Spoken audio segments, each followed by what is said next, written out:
गांव के किनारे, जहां सूरज की आखिरी किरणें मिट्टी के घरों को सोने सा रंग देती थी, वहीं एक जर्जर सी कुटिया खड़ी थी। उसमें रहती थी दादी अम्मा। आंखें धुंधली लेकिन कल्पनाएं अब भी तेज।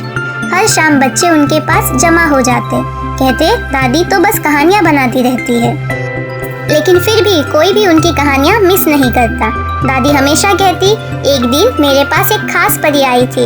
उसने मुझसे कुछ मांगा और बदले में कुछ दिया, जो आज भी मेरे पास छुपा है।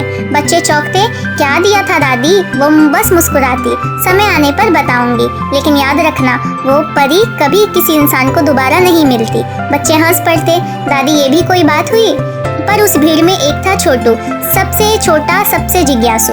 उसे यकीन था दादी की कहानी बस कहानी नहीं, कोई गहरा रहस्य है। एक रात जब पूरा गांव नींद में डूबा था, छोटू दबे पांव दादी की कुटिया में घुस गया। अंदर हल्की धूप जैसी रोशनी फैली थी और दादी पुराने लकड़ी के संदूक के पास बैठी थी। छोटू चुपचाप कोने में छिप गया। तभी संदूक खुला और अंदर से फैली एक नीली रोशनी, जैसे चांदनी जमीन पर उतर आई हो। और फिर वो आई, एक परी। पर ये कोई साधारण परी नहीं थी।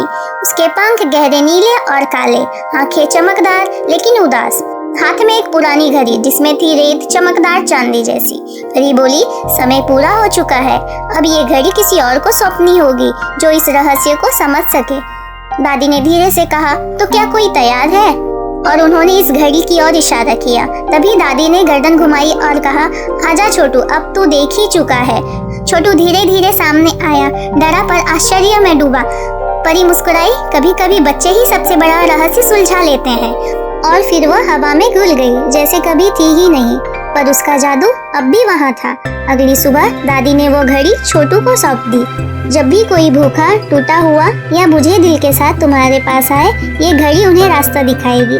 लेकिन याद रखना, इसका उपयोग सिर्फ नेक काम के लिए ही होना चाहिए।